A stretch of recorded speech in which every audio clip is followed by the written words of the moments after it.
Thinking of the game all day.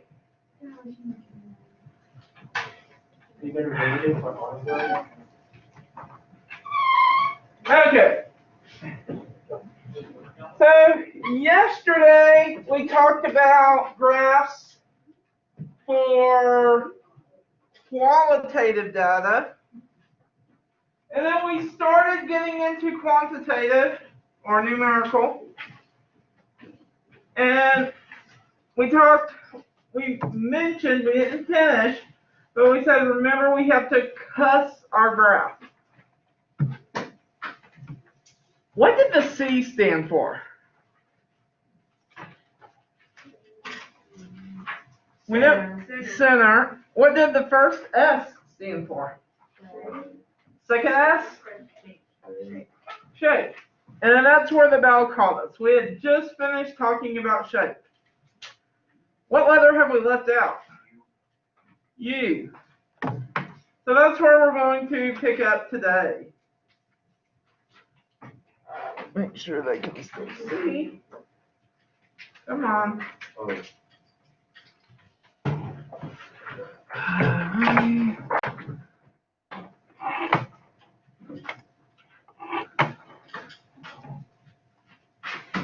Wait, what's CUSS again? What's what? CUSS again? So the C was, we haven't actually gotten to that part yet, like on the notes, but the C stood for center. The first S, what did we say it was? Spread.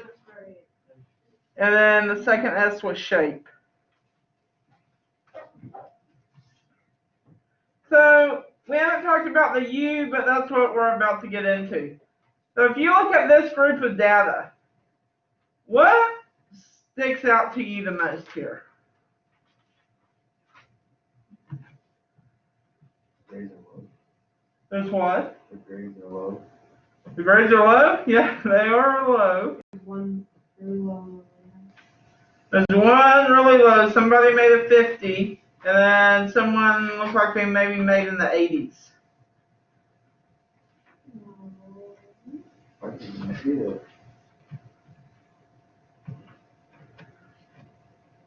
These are what we would call unusual occurrences. So that's what the U stands for in CUSS. Unusual occurrences.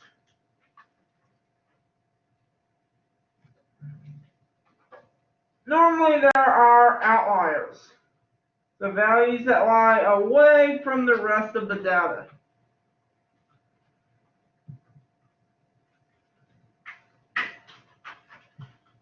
They could also be gaps in the data or clusters.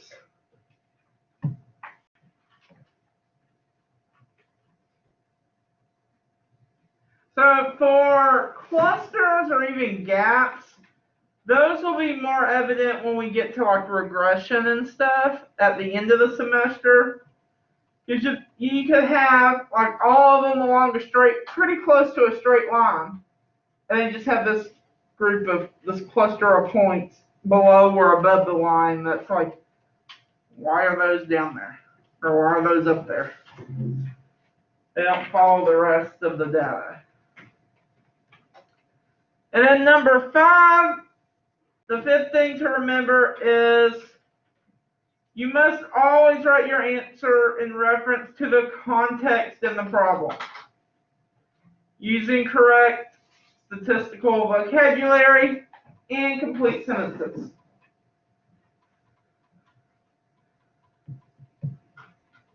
And this is more on the AP side, but we have a problem talking about insect repellent, and the question was like, can you infer that this repellent was successful? I can't remember the way they phrased it. But can you infer a cause and effect relationship, basically saying the repellent caused less bugs? And there was a reply that said Yes, you can. There are, if less bugs land on you and you use the repellent, that means it works. Because that's what a good repellent does. Well, that doesn't even refer back to the problem. That's just talking about life experience. So always answering the context of the problem. Okay, so when you describe distributions, this is what we've been talking about. Remember to CUSS your graph. Talk about the center, which could be usually the mean or median. We're in our mix. Oh, yeah. We're in the middle of page 6 right now. Upper over like a whole thing. So talk about the center, talk about any unusual characteristics, the shape, and then how spread out it is.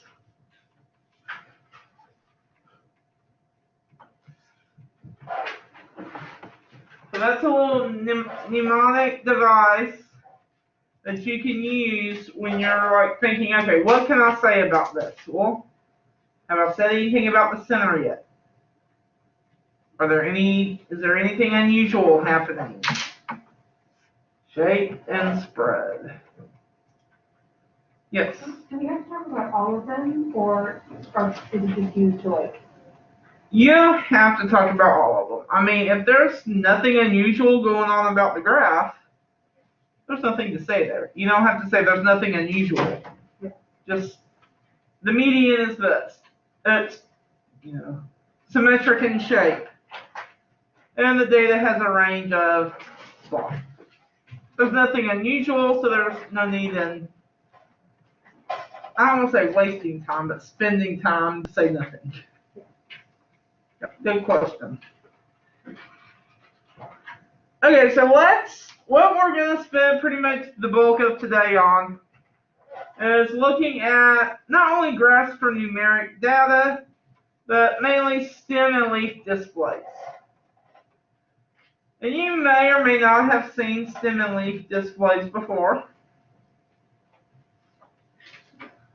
But each number is split for this into two parts. You have your stem, which consists of it may be the first digit, it may be the first two digits, etc., depending on how the data is structured. And then you have your leaf, which consists of either the final digit or digits. And it really varies data set to data set. If you look at one data set, you may say, okay, the stem needs to be the first two digits. But then you can look at another and say, well, the stem's going to be the first digit, the leaf will be the last three digits. It just really depends on your data set. Okay, so when do we use it? We use it when we have univariate numerical data. And just like when we talked about dot plots, it's used for small to medium-sized data sets or moderate-sized data sets. When you start getting these large data sets, it doesn't really work as well. And by large, I mean, some of you may say 30 is large, but here it's safe to bet large, you're talking about you're getting close to 100. Where it would just be mind-numbing to sit there and plot each of them.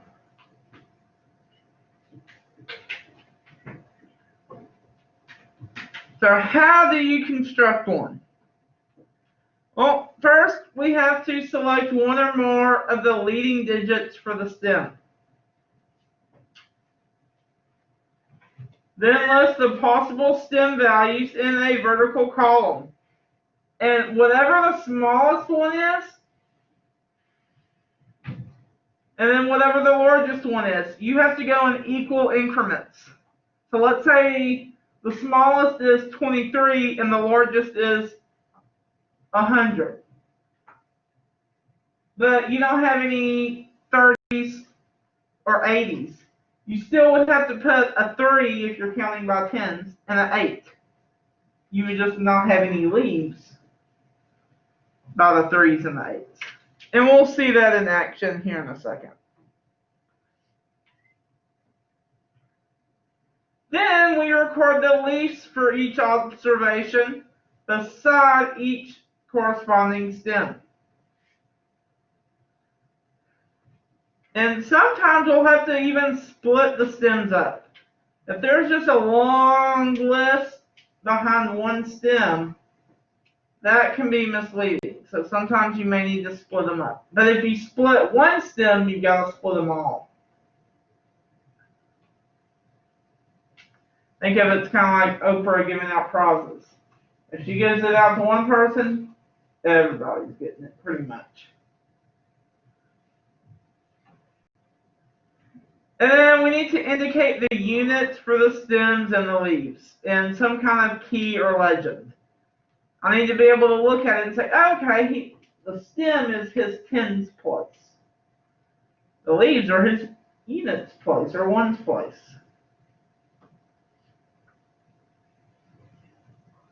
Another thing to note here is you record each leaf. Even if there's duplicates, you record the duplicates.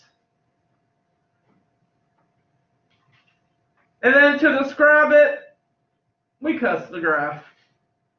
We talk about the mean, median, mode, range, all that good stuff.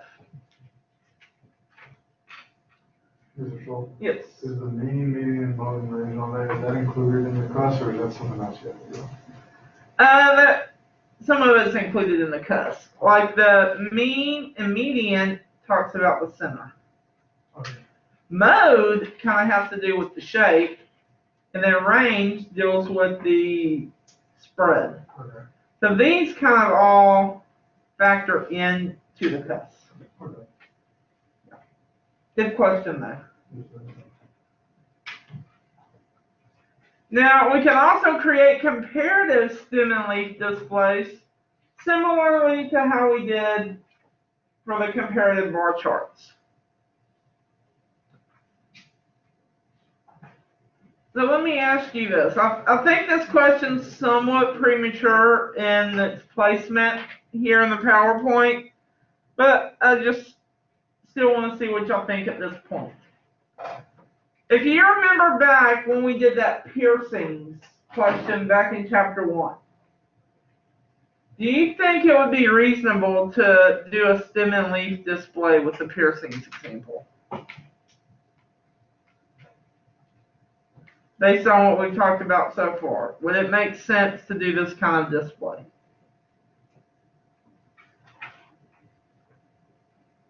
What was our highest? Anyone remember our highest number of piercings? I think it was 30. And the lowest was 0. Those are all in what place? The ones, tens? They're all in the ones. So they're really, on that one, you wouldn't want to do a stem and leaf display. It wouldn't make sense because you would say, okay, well, the leaves are going to be the ones, but then what would the stem be?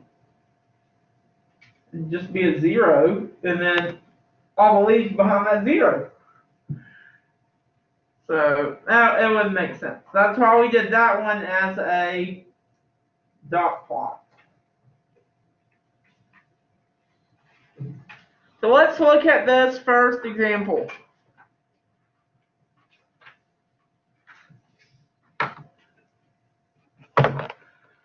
Okay, I'll do this one with y'all.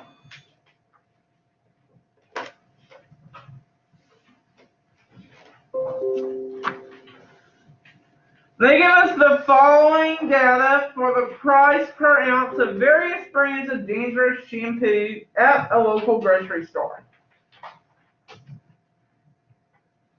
And any of y'all, just kind of a little piece of wisdom, if you've ever been to the store and you're trying to wonder, oh, which one's the better deal? A lot of your products will have price per ounce on the price tag. If you look at a price tag, you'll see like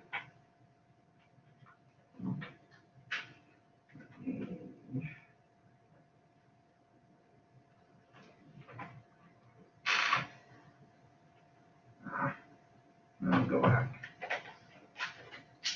New page.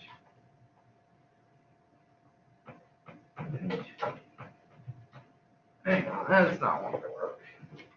But if you look at the price tag in the store, you would see like the main price, let's say $5.99 for a 10-ounce bottle or whatever of shampoo.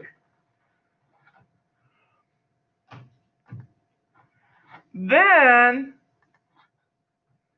let me do this.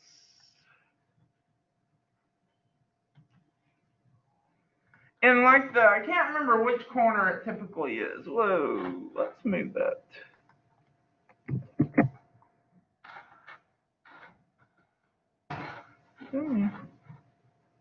New page.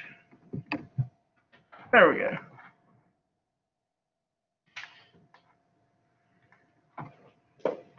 Now I can actually draw it like I was wanting to. So you would have like your price tag here,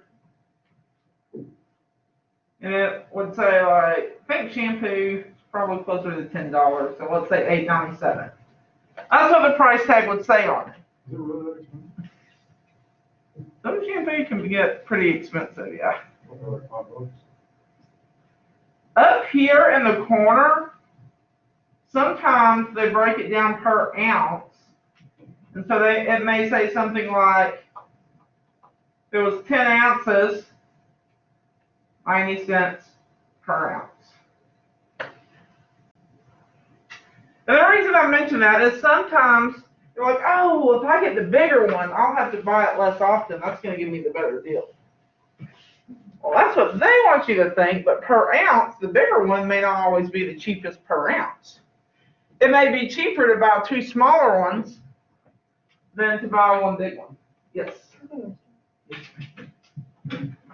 So, if you're shopping on a budget, that may be something to look out for. Don't go for the big one. It may be cheaper to get 2 smaller ones. Anyways, totally off topic. But that's what I said. I already kind of say. I always say what's on my mind for that warm up. Okay, back on track. They want us to make a stem and leaf display with the data. So, what do y'all think would be a good stem? That's a number or a description? That'd be a number. 0.3. What's our lowest number here? What's our lowest value? 0.17. 0.17. What's our highest? 0.54. 0.54. So, what do we notice about all of these?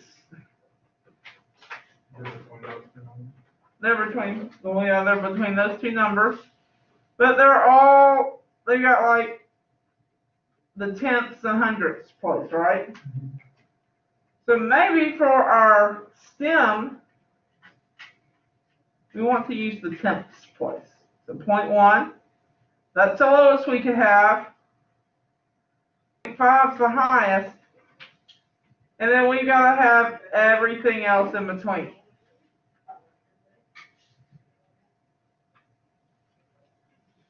What? So, why would it be like 0.5? So like, if there's like if there's like 4 extra hundredths in that 0.54, like why wouldn't you just put it at like 0.6?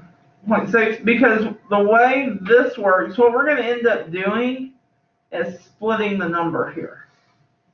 Like if we use this 0.54, The 0.5 is our stem. The 4 would be our leaf. Oh, okay, I see what you mean. I got you. Oh, I remember this. There's the music there now. Yeah. These are weird. They are. So let's look at, well, let's just go through and plot. We know our stems now. So this first one, 0.32, I would go to 0.3 and then put a 2 right there for the leaf. And then let's cross it off because we're done with it. What about 0.21? What would I do? The one. Behind 0.2, right? Okay. And then I just keep going through in that fashion and putting them in this list. So 0.29, I put a 9 right there, cross it off. 0.54, cross it off. 0.17, cross it off. 0.28, cross it off. 36, 23. So it doesn't matter what order it goes in? When you first set it up, I would probably do it like this, just so you can cross off as you go. Once you get it set up, and this is kind of where math, let's use a pencil, comes in. We probably need to go through and organize these, least to greatest. So on the 0.1 stem, is there anything we need to reorganize? No. What about the 0.2 stem? Yeah, I need to basically switch the 3 and the 9. What about on the 0.3 stem? We're good. 0.4 doesn't have anything, 0.5 only has 1. So now we've created our stem and leaf plot. Okay, so let's describe the distribution here. What are some things that we notice? Most of them are in the 0.2. Most of them are in the 0.2. So what shape would this distribution have? If you kind of turn your head sideways, what shape does it look like this distribution has?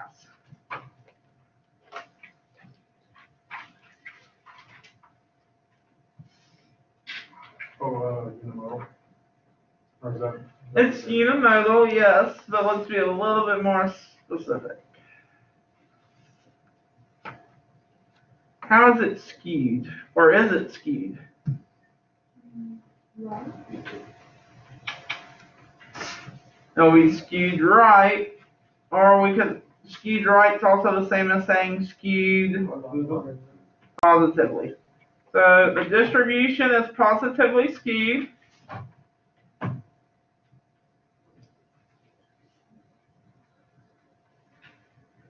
Oh, that's when they cut that out of the long tail, right? That's right. Positively skewed.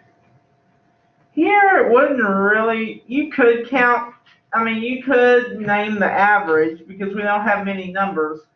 But really, with the stem and leaf plot,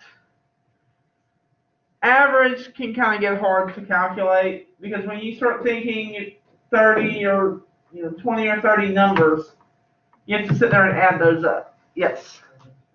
Yes, you may. So what's easiest on a stem and leaf is to get the median. So what would our median be?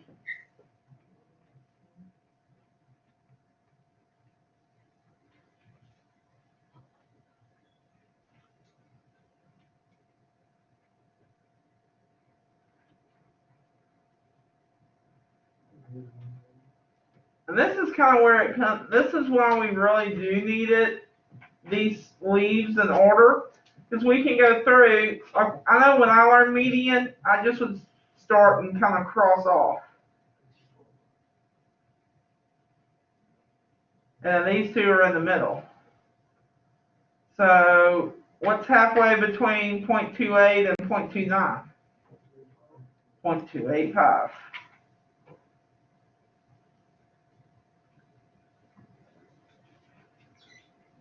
Per ounce. And then let's see. And what's our range?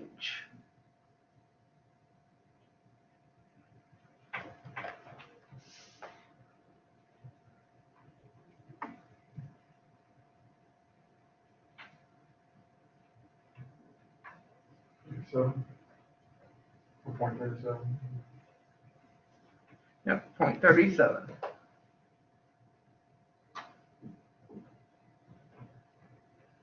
Okay, so let's see. We talked about shape. We've talked about the center. That's where the median comes in. We talked about spread. Do we have any unusual occurrences? That's right. So 54 cents is an outlier.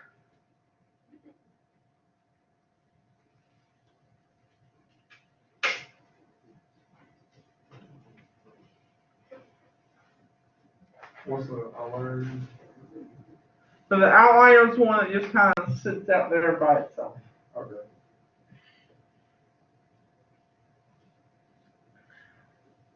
It's kind of, I feel bad saying this, but it's like the loner, basically.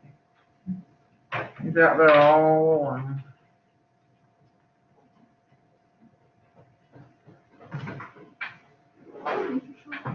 Uh-huh.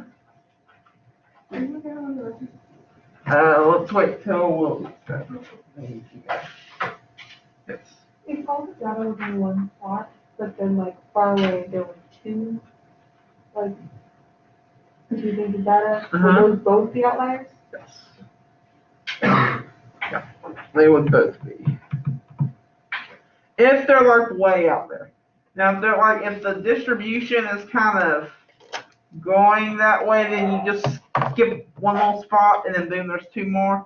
Those, I wouldn't say they're complete outliers because they're not separated. But this one, I mean, there's almost a 20-cent difference in the lowest. So that's why we say that one's an outlier. It's all by itself on the high end. Does that make sense? Yeah. Uh-huh.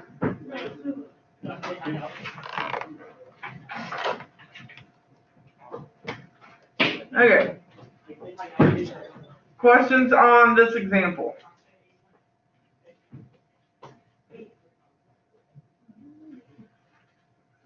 Okay, so we just did this together, so let me kind of clear all this. Let's look at the next example. So somebody got brave and asked 25 female students their weights.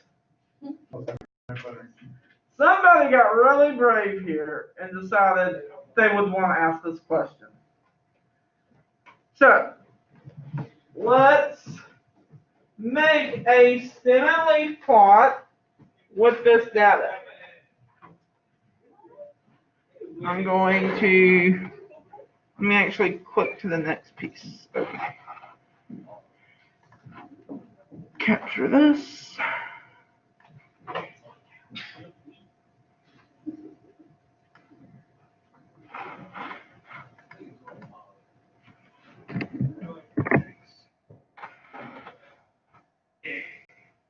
Oh yeah, Mr. Schultz. Uh-huh. Before I forget, could I get an extra copy of these papers?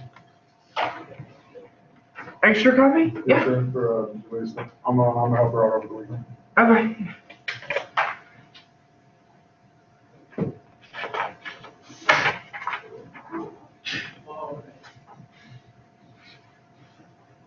Okay, so there's our problem here.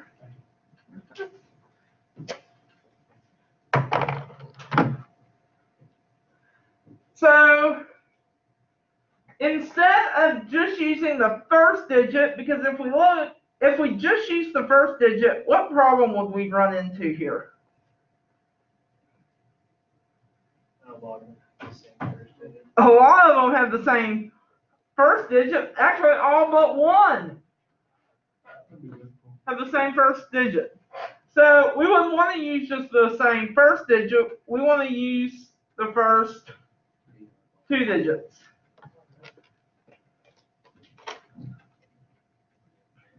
I don't like it. So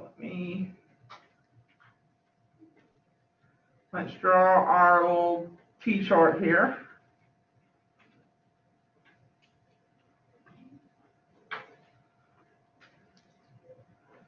And I have our stem.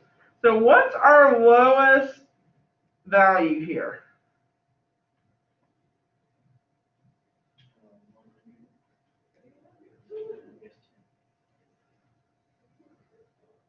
Which one?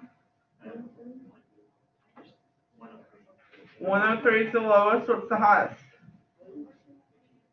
200. So that means our lowest stem needs to be 10, and then our highest stem would be 20. So at this point, I'm just counting, it looks like by ones up to 20. So 11, 12. Really, we know that we're counting by tens.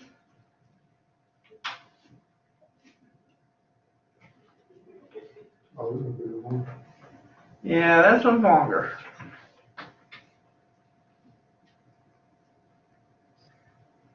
Let's do this. Yes.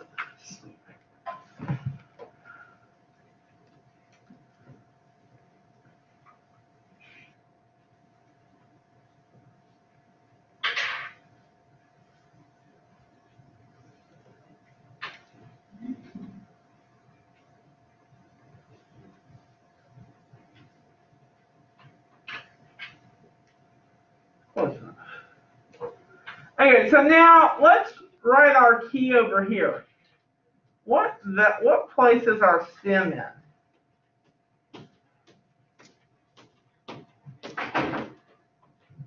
Is our stem the tens, hundreds, thousands?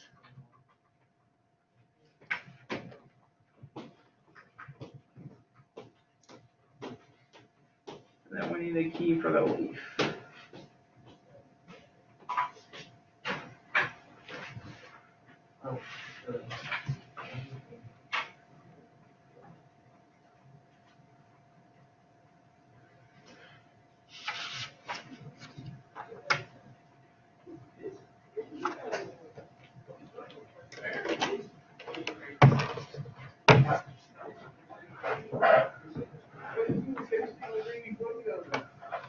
Okay, so here our stem would be the tens place.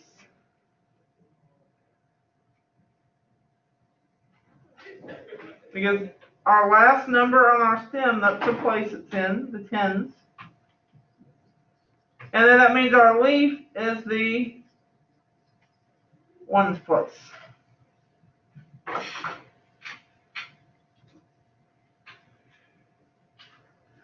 And then we just go through the painstaking process of doing 25 of these. So for 150, go to 15, put a 0, and just like I said, do it for all 25 of them. I don't think y'all probably want me to narrate each step.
Okay, so now that we've got our leaves in there, what should I do next? Should I just leave it like this? Or do I need to put them in order? I'll put it in order. Yeah, let's put them in order. So what should this first one, well, the 10 and the 11 are okay. What should the 12 become? What order should it go in? 0, 1, 4, 5. 0, 1, 4, 4, 5, 5. 0, 1, 4. Okay. What about this next one? 0, 0, 0, 5, 9. That's right.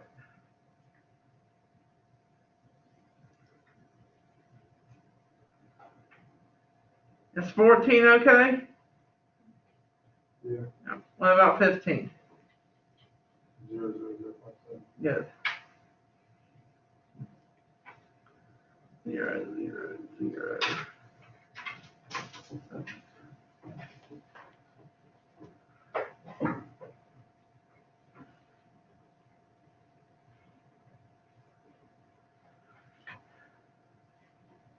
Okay. Now, real quick while I'm thinking about it, dual credit on your assignment, on their key, they do their key a little bit differently here. They just tell you that something like this, their key would be just this and says that equals 135. So on your assignment that's due on Monday, when you see this on there, that's your key. That's telling you that when you look at the stem and leaf display, 13, and then the leaf is 5, that's 135. So that's just something to kind of keep in mind. Y'all probably can figure that out, but What is this one? we're going to talk about that on Monday, so hold on to it. Oh, yeah, okay. Yeah. I'll mention it today, but we're going to actually talk about it Monday. Okay, so what can we say about this distribution?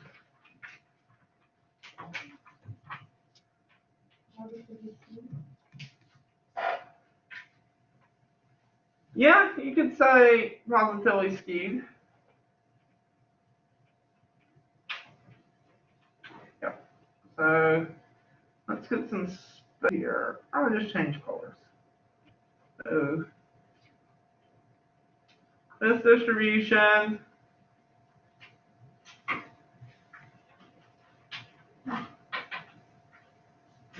is positively skewed.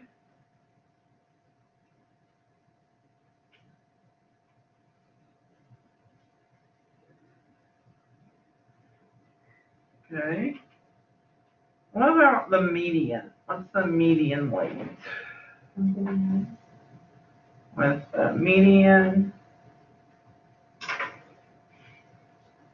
of 139 pounds. What's our range?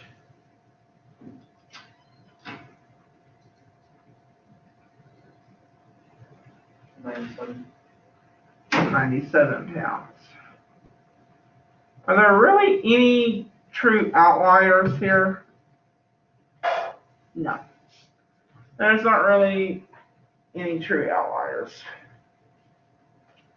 You could almost argue that instead of saying positively skewed, you could almost argue that it's bimodal. It does kind of dip like this. That's what I was saying. You could almost argue that. Do you say almost as in like there's a reason why it wouldn't, or it's just closer to positively skewed? It's just closer to positively skewed. Okay. Because on these, there's not really a huge gap here. Because you have 139 and then you have some 140s. Yes, it does jump to 150. but it's, how can I put it? Like if these two rows were flipped, then there's a big low gap there. Here, it's just, we dip down real quick and then go back up. Does that make sense? I got you. So that's why I said you could almost argue that.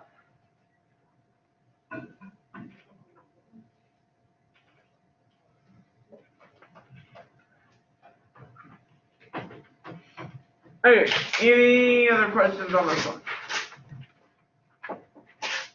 Okay, let's turn the page.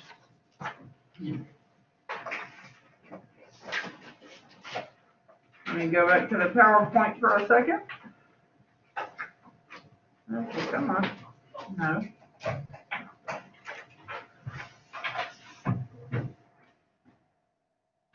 Okay, so there. Okay, so the Census Bureau projects the median age in 2030 for the 50 states and Washington, D.C. A semi-leaf display is shown below. Now, looking at this display, notice that you really can't see a distinctive shape for the distribution because there's a ton of leaves in the 3 and 4 with the 3 and 4 stems. I mean, there's one leaf with 2 and then boom, it just explodes. So you can't say much that way. So when this happens, we split the stems in order to better get a sense of the shape. So we're going to split them into low and high. So this one, there's not really much for me to really do. Other than while y'all write this down, just kind of talk about how they did it. So when they split it into low and high, they basically use the rounding rules. So third period had to remind me, and I've already forgotten, but there's a saying that's like 4 or less, let it rest, 5 or more raise the score. Does that sound familiar? Or did I just totally say it backwards? Okay, so that's basically what they did. Since the first value was 29, that's in the high 20s. Then, so the low 30s would be anything from 30 to 34. The high 30s are anything from 35 to 39. 40s are from 40, low 40s are 40 to 44. High 40s, in this case, it's just 45 or 46.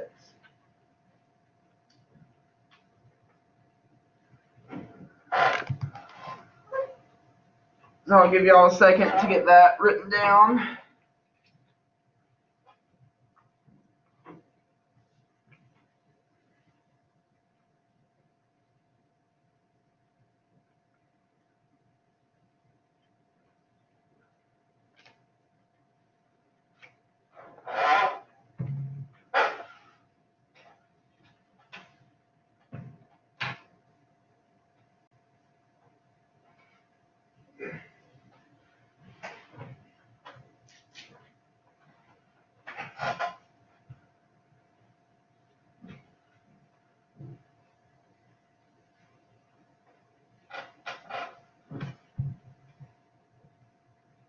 Brian, is that in that's in that picture with you as you get out of the parking lot?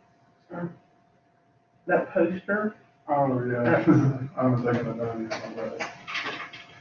What were you asking? I was just asking who was that in the Oh, she was a senior last year, named Kay.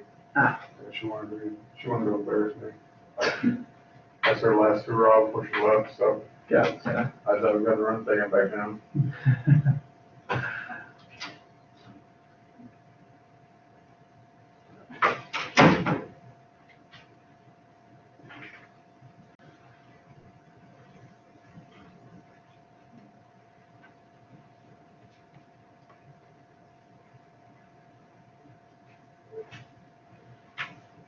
You'll still need more time to get this one written down.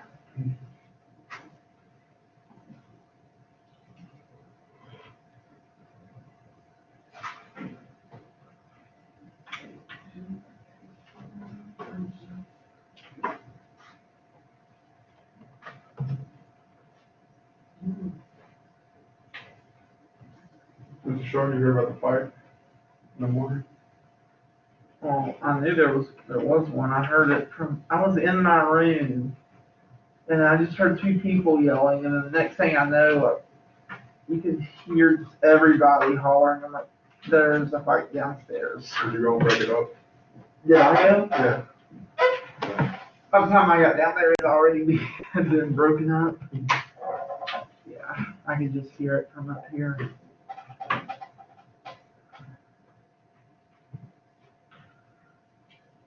I mean, this is kind of me getting on my soapbox, but what do you prove from getting in a fight? What do you accomplish?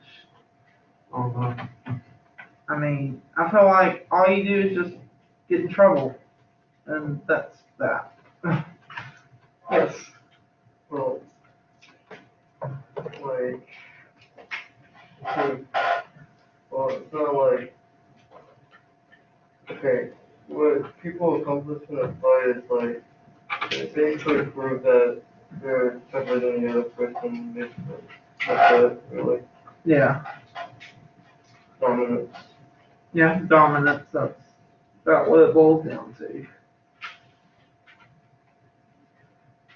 Okay, so notice that when we break it up like this, we can actually see a shape to the distribution. Earlier, we couldn't really see much of anything, but once we break it up into highs and lows, it starts taking a little bit more shape. So we're not gonna cuss this one for the sake of time. I know that may disappoint some of y'all. But I do want us to look in detail at the next example. Is this the last one, or are we going on to the next section? We're gonna go on to the next section.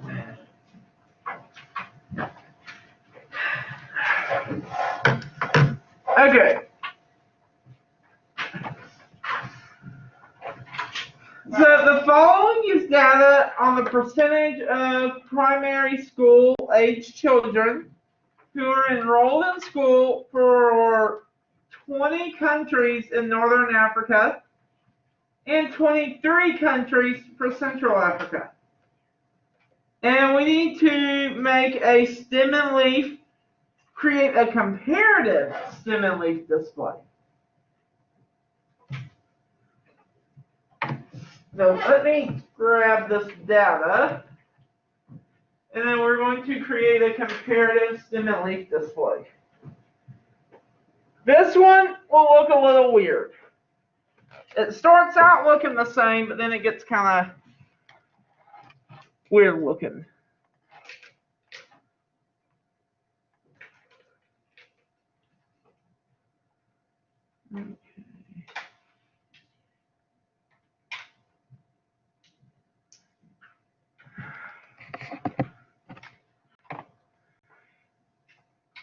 Okay, those of y'all that are virtual, can you see my screen? Because it's telling me that I'm not sharing right now.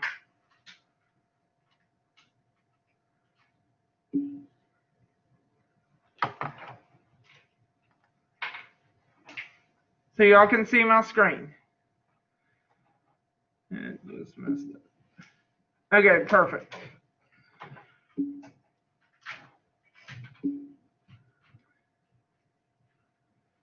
Okay, thank you. Undo.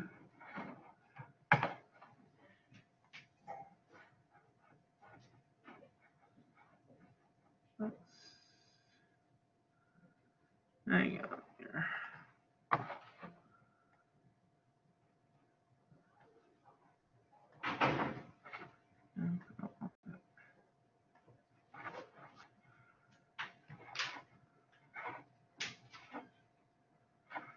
Okay, let me try this.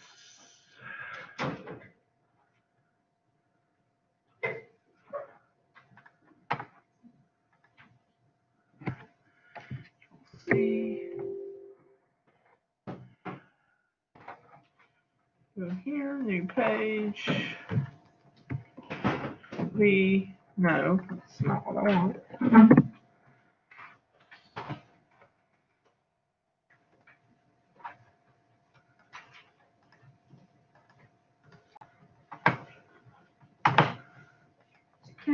Yes, you may. Sorry, guys. Technical difficulties. Come on. Paste. Thank you. Crop that out.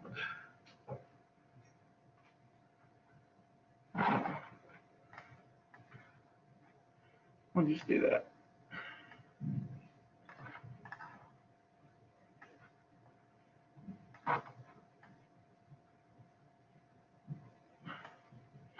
Okay, I know it's small up there, but you have it on your paper. So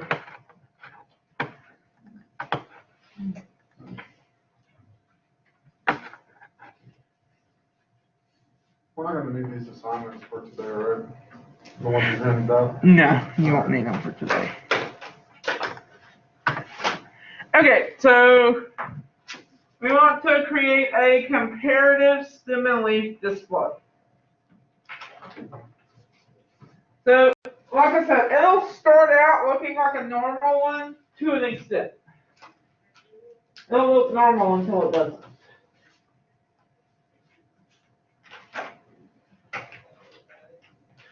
Okay, so I'm going to draw in. I'm going to have to draw a big line this time.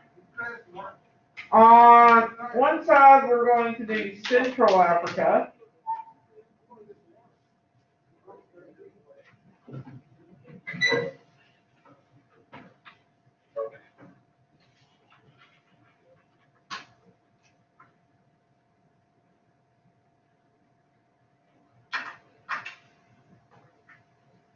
In the middle, we're going to have our stem.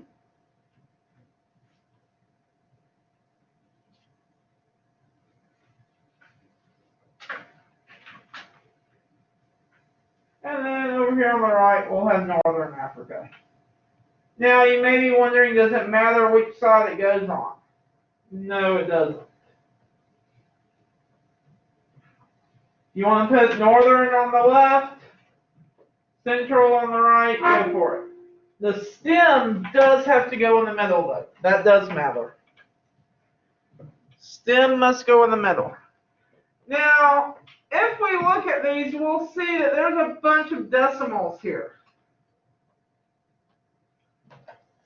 Stem and leaf plots and decimal let me back up.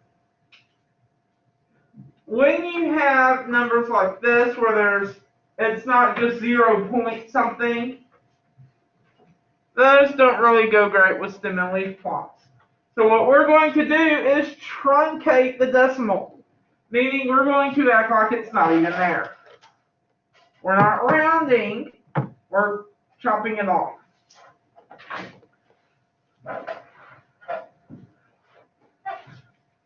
Okay, so the first one is for Northern Africa. So I guess really we need to look at both of them here to see, of all our numbers, which one's the lowest? 34.3. 34.3. Which one's the highest? 98.8. 98.8. Where is that one at? Top. Fourth one on the right side. Right there. Or right down my head.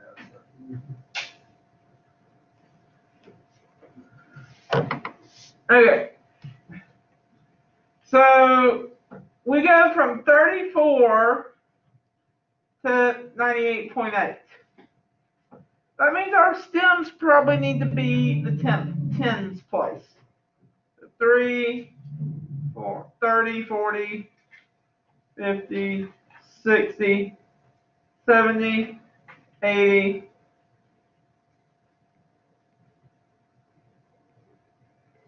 90. There's our stems.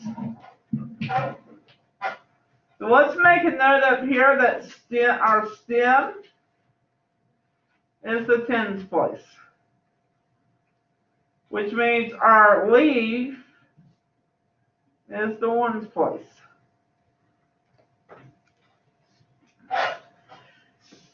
And like I said, we're cutting the decimal off. We're truncating.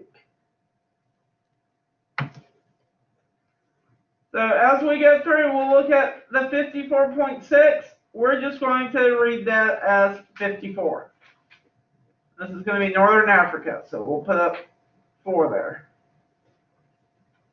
34.3 is just 34. 48.9 is just 48. And we keep going in that manner until we get all the Northern Africa ones plotted. 7. 9.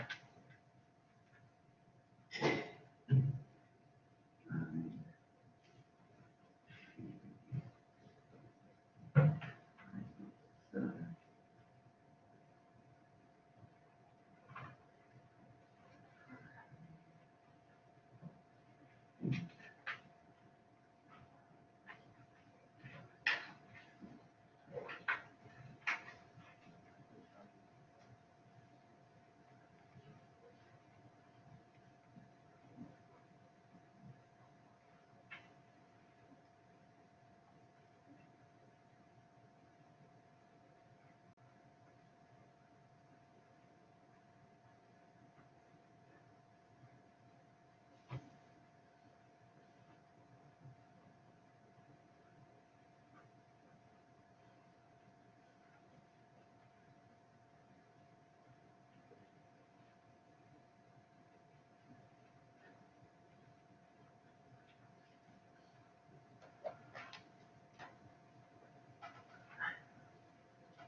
Okay, now once we get those plotted, we need to, for Northern Africa, let's clean up our plot. So we need to put them in order, least to greatest. So it looks like the 3, the 4, the 5, the 6, those are all good. 7, we need to switch them. 6 and 7. 8 needs to be rearranged a little bit.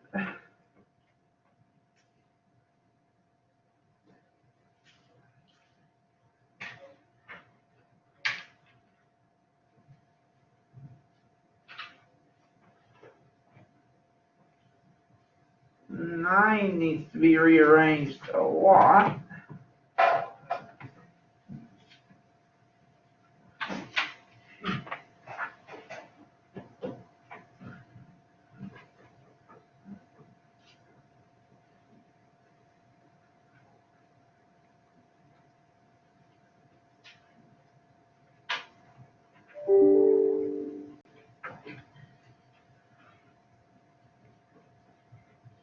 Okay, so there's Northern Africa in all of its glory. Then we do the same for Central Africa. Except the main difference here is that least to greatest, the least will be inside, the greatest goes outside. So to save us some time, I'm going to just fill it in order and go from there. So it'll look kind of weird how I'm doing it, but I'm just trying to save us some time here.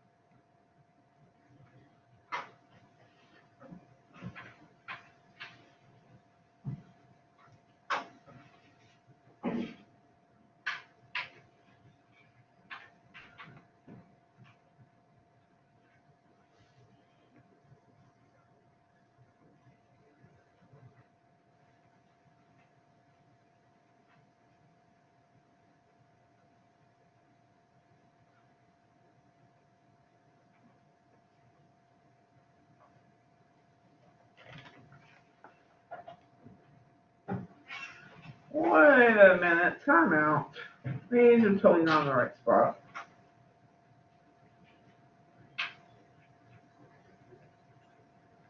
I went one line too low.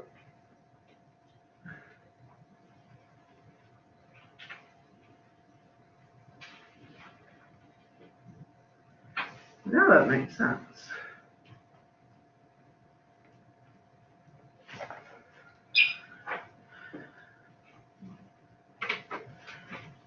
Okay, so now let's see what comparisons we can make here. So what would the median percentage be for each of these? We're not going to write it right now. Well, right now we're not going to say it in complete sentences. We're just going to make note of it. And then we'll put it in complete sentences later. If we look at the median for Central Africa, what would we get?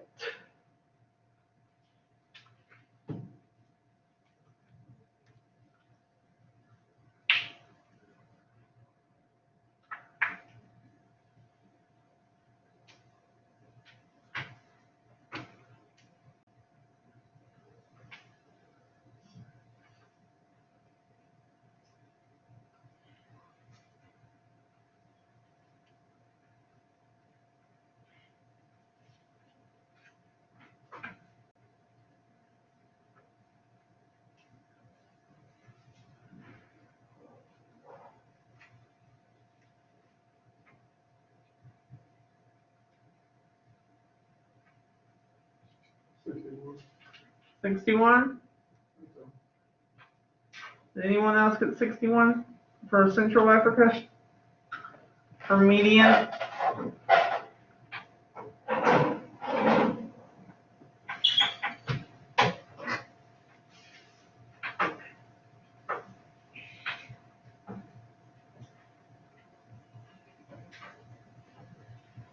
Okay, what about Northern Africa?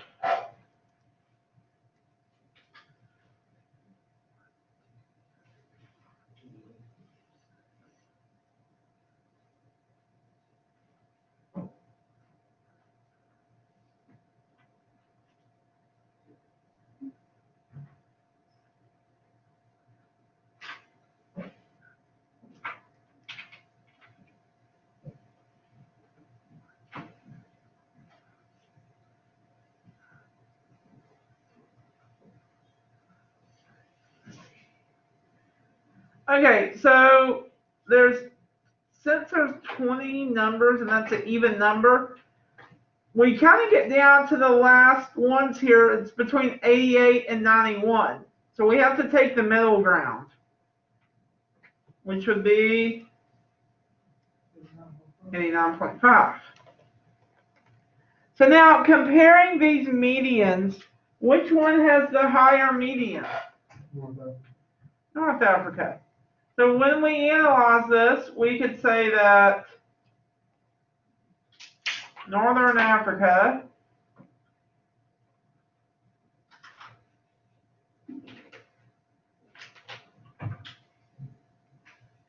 has a higher median percentage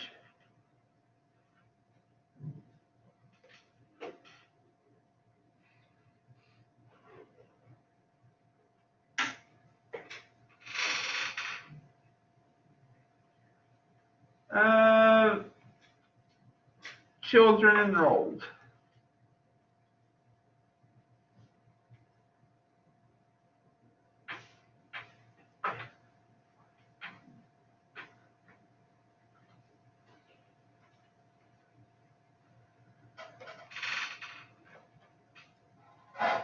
Okay, let's look at let's see, we talked about the medians. Let's look at the range. What do we notice about the ranges?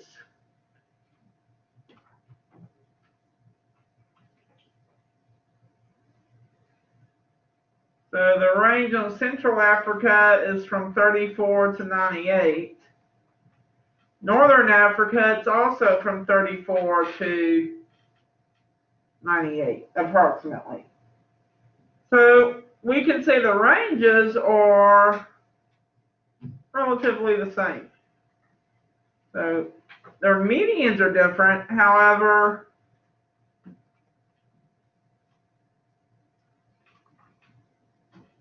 the ranges are approximately equal.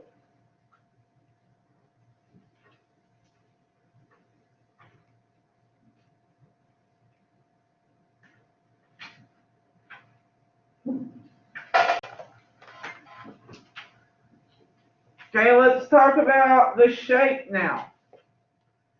So, what shape does Central Africa have? And by shape, I'm looking for like skewness. If it's skewed any. Relatively symmetric. It's relatively symmetric. So we could say Central Africa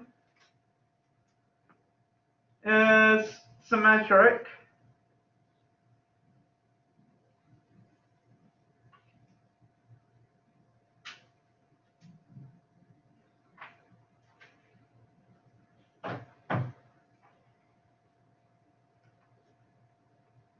We all have like in one area.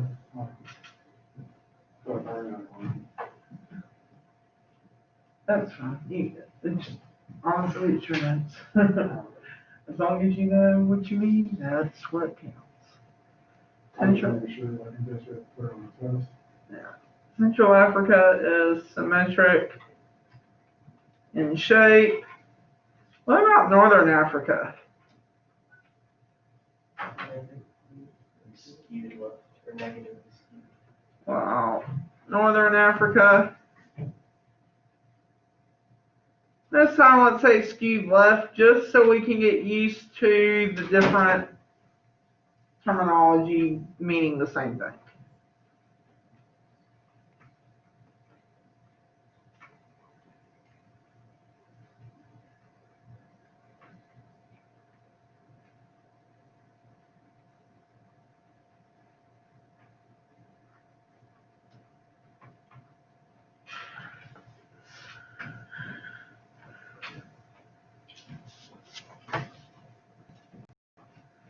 Okay, questions on stem and leaf displays?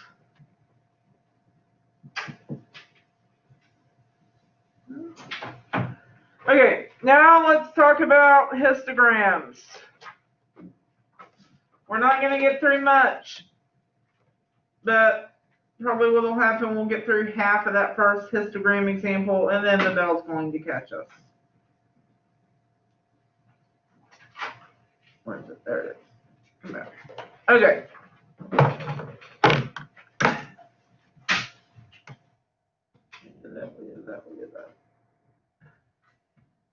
Okay, so section 3.3, we're going to look at frequency distributions in histograms.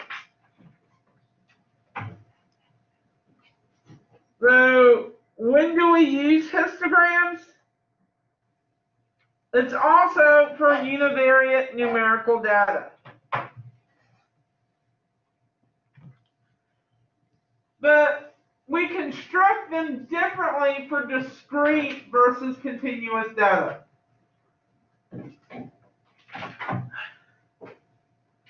So how do you construct it for discrete data? Well, the good news is discrete data looks like something we're already familiar with. Bar charts. So you draw a horizontal scale and mark it with the possible values for the variable. Then you draw your vertical scale and mark it with either the frequency or the relative frequency.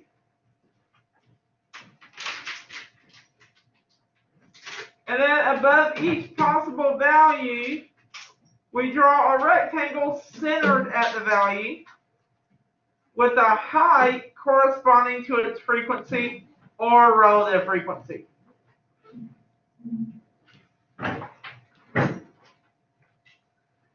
And then to describe it, we just need to remember it's the same like we talked about on the stem and leaf displays.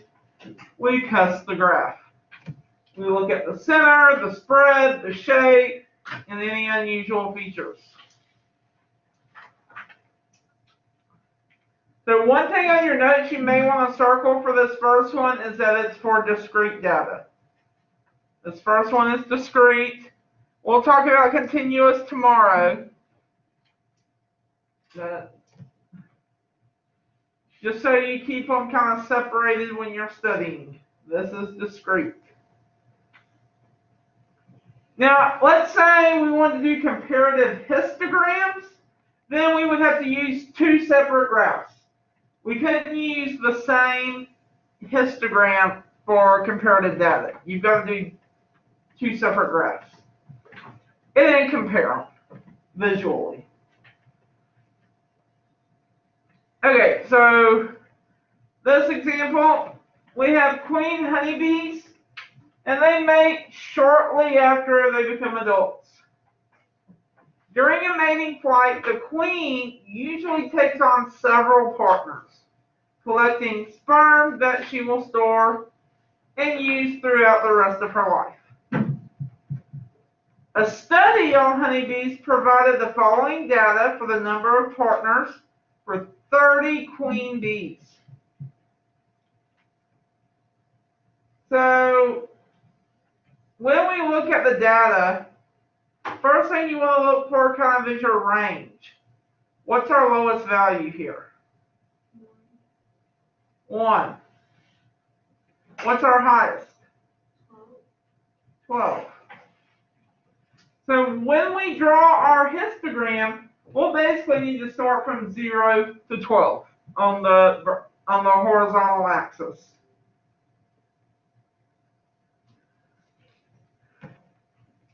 So first we draw our horizontal axis scaled with the possible values of the variable of interest. We're looking at how many mates she has. So we said really it goes from 0 to 12. 0 is not an option, but since 1 is, we might as well just start at 0. Our x-axis goes from 0 to 12.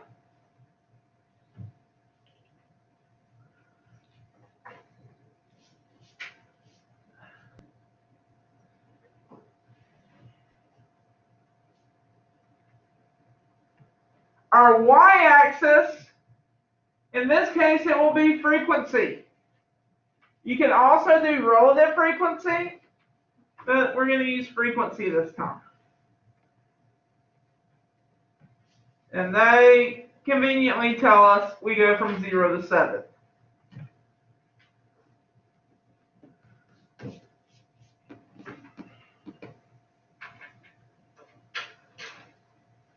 And then now it's time to draw the bars.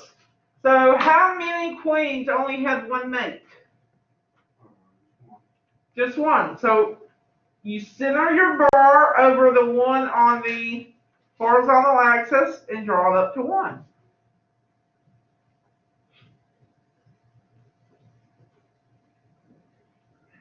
I'm going to go and put the whole histogram up there because I want to talk about some things. So for 1, notice how the bar is centered over 1. And then also notice there's no gaps. There's no gaps between the bars. So you'll draw a rectangle above each value with a height corresponding to the frequency.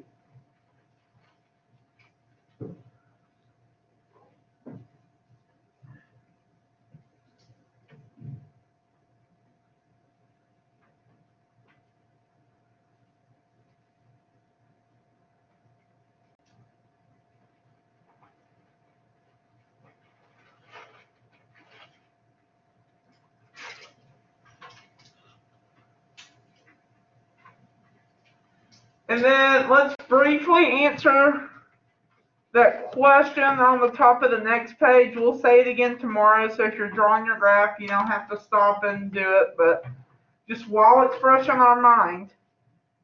On the top of the next page, it asks, let's say we use relative frequency instead of just normal frequency. what would change on the histogram? What would change about the shape? Nothing would change about the shape. The shape would stay the same. The only thing that would change would be your axis. But we'll pick up there tomorrow. So I'll give y'all this time. Try to get your graph finished before the bell. Monday, I'll probably have this slide up. So if you don't get it finished, come in and get it finished. Because we are slightly behind kind of where I wanted to be.